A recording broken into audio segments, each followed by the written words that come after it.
Hi there, this is Ron Hurst of Developing Leaders. Welcome to episode 12 of Land of the Knuckleheads.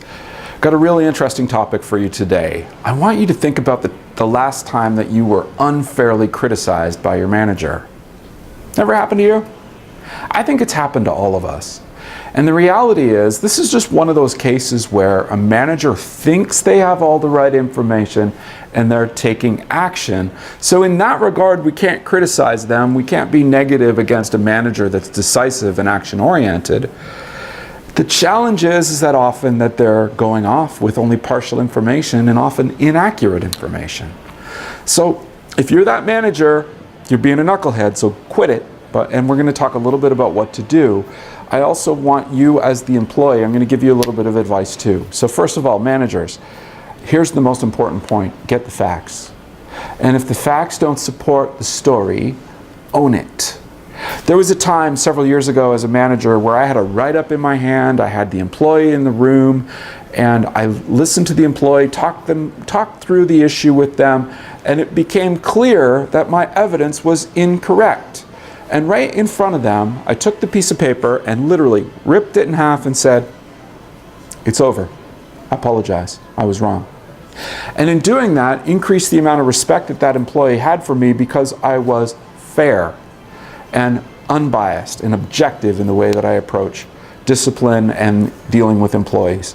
So I want you to recognize how important it is to get the facts. And if you can't get them all, what's that mean? Don't go off half-cocked. What I want you to do is save the information for the next time. Because you know the funny thing about employees is that if they're the kind of employee that's going to screw something up, they're not going to screw it up once. There's going to be a trend. And I need you to think about the trend more than about the one incident. Play the long game, not the short game. Next, know your people.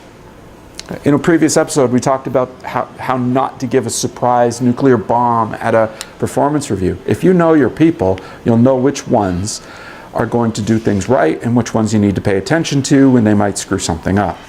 Next, ask questions of everyone. Be inquisitive of how things are working. And I think you'll find that you'll get really unbiased perspectives if you can take in multiple points of view. One of the things I always like to do is have what I call back channels of information. So throughout the organization, 2 and 3 levels down in the organization from me, I'd have people that I could go and talk to and find out what was going on, what was actually going on.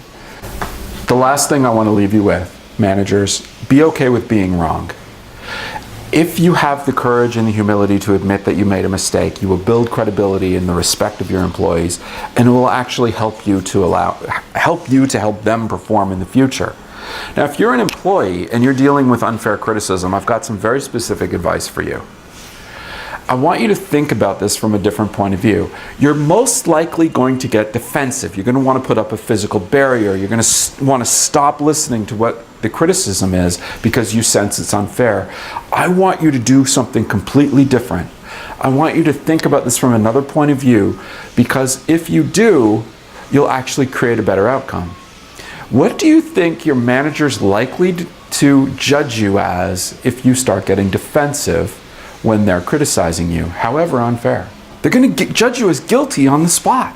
We need to take a different approach, guys. I want you to think about asking the right questions from a non-judgmental place. What we need to think about is if we ask the right questions, it comes across as we're investigating, trying to understand our role in whatever the performance deficiency was.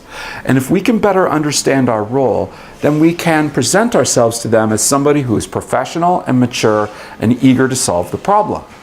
Now, if it happens that they've got incorrect information, then by asking the right questions, we can literally have them come to the realization that they're wrong without ever even saying that they're wrong. And that is the ideal outcome. Now they see you as professional, as mature, and as somebody who's willing to listen to feedback, which is exactly what I want you to be. Someone who's willing to listen to feedback, even when it hurts, when it's delivered incorrectly. And if you can be that person, your maturity level rises, and the way that your manager will look at you changes, the respect level will go up, and inevitably that is a positive for your career. So that's it for this episode of Land of the Knuckleheads. Thank you very much. Lead well.